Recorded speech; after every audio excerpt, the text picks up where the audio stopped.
What's up, Midtown Church family and friends? I'm here with three of my favorite people. Letty and I love these three. They're all a part of the Midtown family. They lead at Midtown. And so I'm going to have them introduce themselves to you. Kira, maybe we'll start with you. My name is Kira Bautista. I'm the communications director at Midtown. Chinese and Filipino, Bay Area born and raised, relocated to Sacramento after college. I'm Marcella, and my background is Hmong. I am the executive assistant here at Midtown. My family immigrated here from Vietnam, and then I was born here, the first one born here in Fresno, California, and now I'm grown and I live in Sacramento. You've probably heard me say it a lot. I often describe myself as being Canadian-born, Korean by heritage, Mexican by marriage, and American by immigration. But really, I identify as Korean, Canadian, and now I'm adopting the Korean American language. But grew up to Korean immigrant parents in primarily Vancouver, and had sort of the parents were store owners and then became missionaries and had sort of a multi-ethnic upbringing. But a lot of my ethnic formation was found in the church, in the Korean church. So these three, two of these three have been a part of our church life for a long time. They've been a part of my family's life for a long time. They've done a lot for me personally and for our ministry, and they've kind of woven their way into leadership. Susie, relatively new, but I know she's going to do the same thing, and we brought her on to be a leader. The context for today is women from the AAPI community coming into the leadership table, the circuitous route that is, how we can remove some of the obstacles, just all those things. So, Kira, let's start with you. Can you kind of give us a little bit of background in terms of your route to get where you are at our church? Yeah, well, I never thought that I would be in ministry. I was always taught, work hard, become a doctor, become an engineer, become a lawyer. But I stumbled upon ministry late in my adult life. So I grew up in the San Francisco Bay Area where it was very diverse. To me, diversity was just a normal part of life. So my mom sent me to an all-girls high school because she read studies that girls are less likely to be called on in class or speak up in a co-ed school than their male counterparts. And she wanted me to be a leader. She wanted me to be outspoken and not afraid to speak my mind. So I went to an all-girls school and I became a leader. I carried that through college, and I was always never afraid to speak my mind, interestingly enough, until I got into ministry. It's just an interesting turn. It's something to unpack, and I have to figure out why that is. So Kira, just know that we want your voice. We hope that is affirmed. We want more Kira, not less. Mm-hmm. And whatever the variables were that kind of prevented you or kept you from speaking up, like, we're hoping we can remove all those. Definitely. And I don't feel that here. I think that's just in my history. Mm-hmm. But here, you have been very unique, I would say, in the sense of, like, you're always asking for us to be at the table. For us to even do this video is a rarity.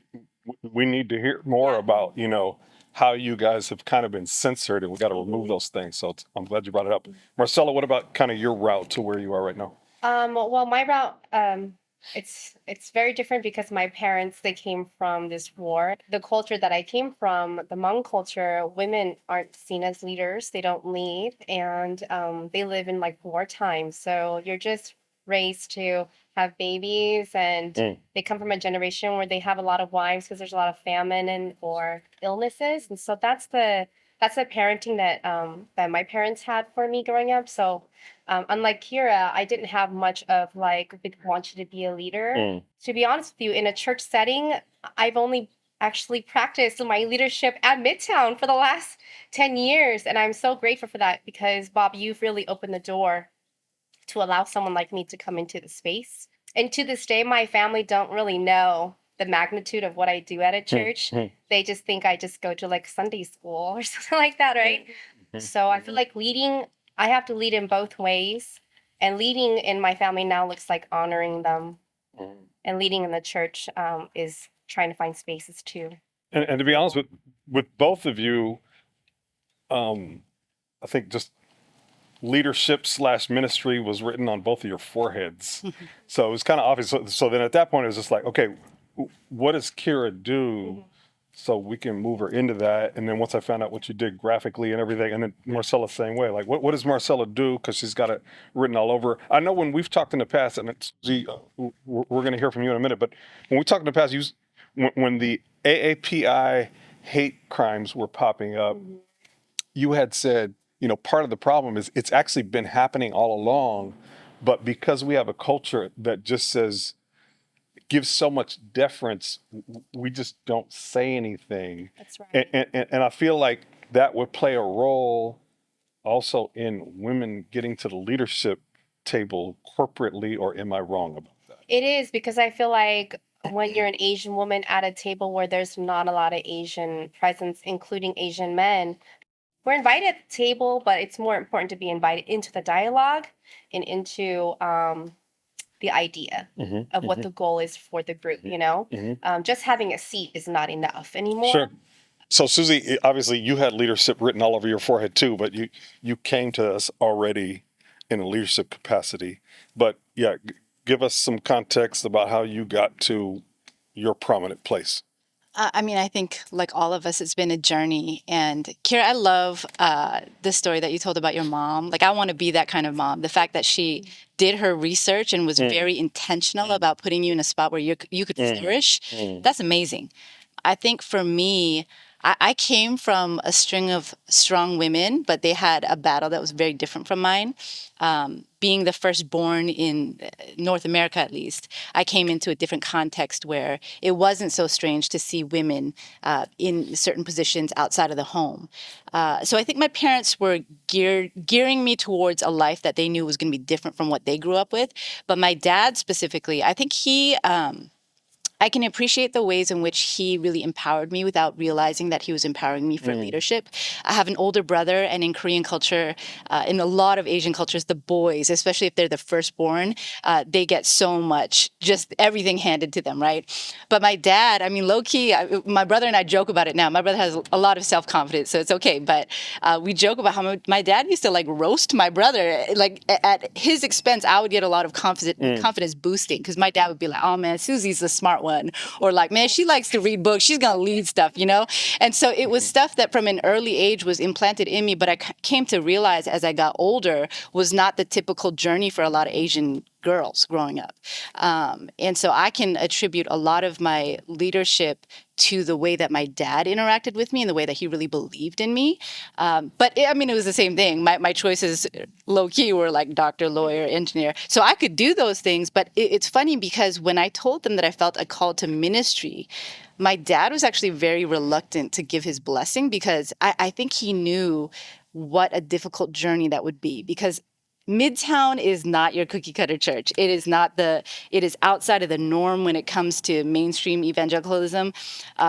We all know that there's sort of a boys club that has been nurtured within the church. And then being an Asian woman on top of that, you feel like you don't see a lot of representation in women, and you don't see a lot of representation for Asians. And then even this sweater that I'm wearing, it kind of takes guts to wear something like this, because on the one hand, and I say this all the time, like I've learned a lot from the Black community and the way in which Black pride, and just celebrating the hashtags like Black girl magic, Black boy joy, stuff like that is sort of like, that's the resistance. That's the countercultural, man, the world that we live in might try to steal that from us, but we're going to come back with an extra celebration of who we are, right? And so for this, too, it's kind of like to come out and say phenomenally Asian is something that, like you alluded to, we were taught just try to assimilate as much as you can. Don't ruffle feathers. Don't talk about when violence happens against us. Don't offend people. Stay in your lane. Be quiet. And that's how you can quietly enter into mainstream society. And so saying something like this is being like, no, I'm going to show up with my Asianness. I'm going to celebrate that. And I think we have an opportunity with our next generation to really instill a pride that maybe wasn't as nurtured in us. That's really good. We were talking about this a little bit earlier. So out of CEOs, 5.5% of CEOs are from the AAPI community. the AAPI makes up about, I don't know, 5.7, I think, percent of the nation. So it's maybe right about on path. However, almost all of those are men. So there's very few female members of the API community that are CEOs. And I think we see this in ministry too. So what are some of the boundaries, the walls that are keeping you guys from leadership? And then B, also, it seems like the push now in society to get women at the leadership table is primarily benefiting white women and African American women, and the AAPI community, again, kind of left to the side. Does that play a role in some of the suppression? Kira, how do you see some of the roadblocks to women in leadership? That's a tough question. I think that the Asianness on the Asian side of it, we had that unique advantage of being able to blend in, like you said. Like I had a lot of Black friends, and I felt very at home with my Black friends. I had some white friends, felt very at home. My Hispanic friends felt very at home. And I think that was great as far as blending in. But then when you're in a company, it can work against you that you're blending in and not standing out. For all the leadership roles that I've had, it's been someone advocating for me. It's them seeing something in me that I didn't really discover in myself and saying, come with me to this meeting, come with me to this table. So I see this as a really good opportunity for us to go, okay, we have this unique role where we're in leadership.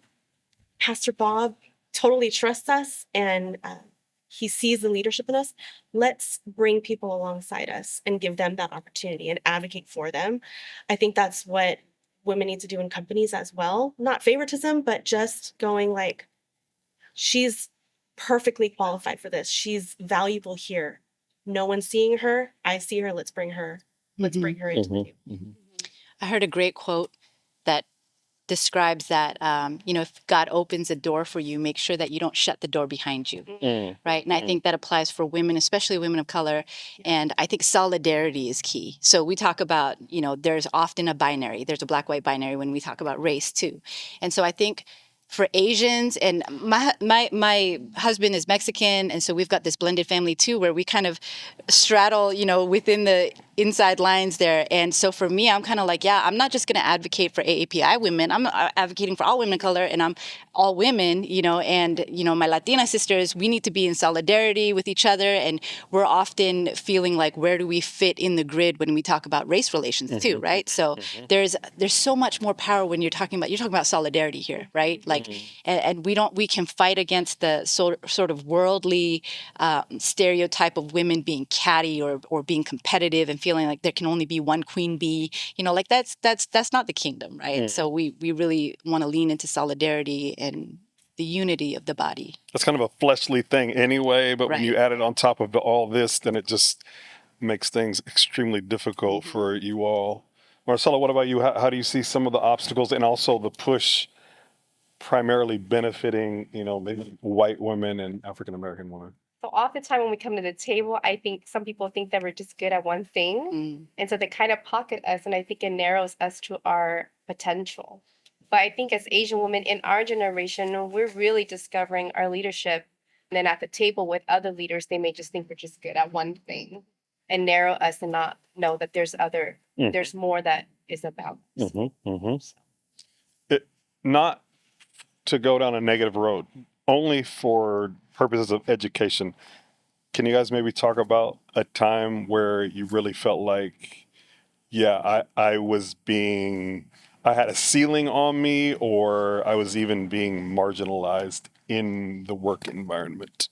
I think for me, this was an experience that spoke both to the fact that I am a woman, but also I can't separate the fact that I am an Asian woman. So, but I think more readily I can identify the fact that for me as a woman in this space, I was being marginalized. So I was part of a ministry for a long time, joined fresh out of college, was eager to do whatever I could, to serve the ministry. But as I grew in my leadership, I was happy in my own little context. And it wasn't until a board member of that ministry approached me and said, "Hey, I see a lot of leadership in you. I think you're a great leader." But he said to me as a warning that if I stayed here, I would never reach my leadership potential, because his experience of this organization was that it was an old boys club. And I kind of just took it and put it on the shelf for a little while. But over the years, I really saw it start to actualize. And one of the ways in which I saw that was, my husband is great. He's a leader, and he was called to the ministry too. But I saw the contrast in the way in which they treated him and the way they treated me. And he had his own set of battles to fight too, being a Latino man in that context. But I just saw how readily they were willing to promote a man to leadership. And especially being an Asian woman, I think that oftentimes in leadership, in ministry, especially if you're called to be a mouthpiece, if you're speaking in front of people, sometimes people think that you don't even speak English, that English is not your first language, right? So they're amazed that you could even be articulate in the first place and speak the language well. But yeah, I just saw in that context where I was never going to really reach my leadership potential if I stayed there. I can remember several experiences, and one in particular really crushed my spirit because it was a group of women that I was doing like interior decorating, and I was trying to apply for a position. So I went in, I applied for it, and by the time that I did the application and got there, I was in a room with 3 other women. I was about 21 at this point, and these women were probably in their 40s. They were all white women, and they totally shot me down hard. And so that was really hard. And I took some time to think about, like, how am I going to push through this? Because I knew there wasn't women like me in the industry that did not have a degree, but knew how to do this business. And I knew I could do the job well. Are other women a part of the leadership lid? Like we've talked a little bit about the boys club, but like, is the girls club part of the problem too? It can definitely be that. Yeah. Like we said, for the folks who want to close the door behind them and not, I think sharing, what you were saying, give somebody credit, right? Sharing credibility or sharing the workload and not having to be like, oh, that was all me, like having to be the ace, is something that is a superpower for women if we allow that to be celebrated, to talk about like the power of coming together and doing this together, not like I'm the top dog who made this happen. When we're in a position, it's hard for humanity to go, I'm going to give some of this away. It's very difficult. Midtown is a unique place, and your leadership and Pastor Ephraim's leadership has always been like, there's enough room at the table for all of us. I think we should just continue to honor that and strive for more, a more complete fabric of ethnic diversity. It's multifaceted. So representation matters. This makes me very happy that, we were having this conversation in the Latino community. Right. There's a lot of diversity there as well.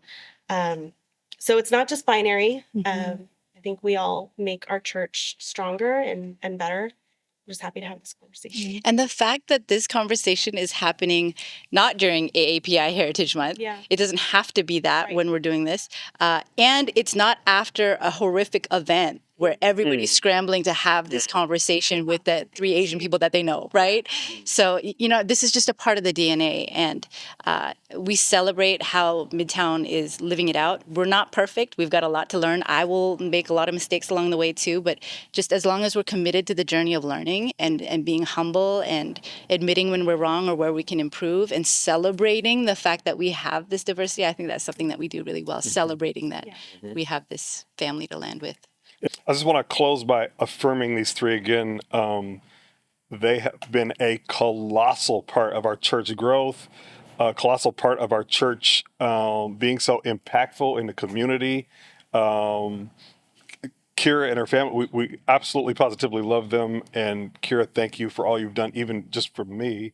Marcella, the same. Your family, our close personal friends, but just your sacrifice and your effort for the mission at Midtown and for what you do for me personally. I can't even thank you enough. And then Susie, like Kira said, you're just gold, just straight gold. We're so thankful that you chose us and God brought you here, and just can't wait to see what God does through you. And we're thankful that you're here. Grateful to be here. Thank you guys. We appreciate the conversation. Let's keep the dialogue moving. God bless you, and we'll see you soon.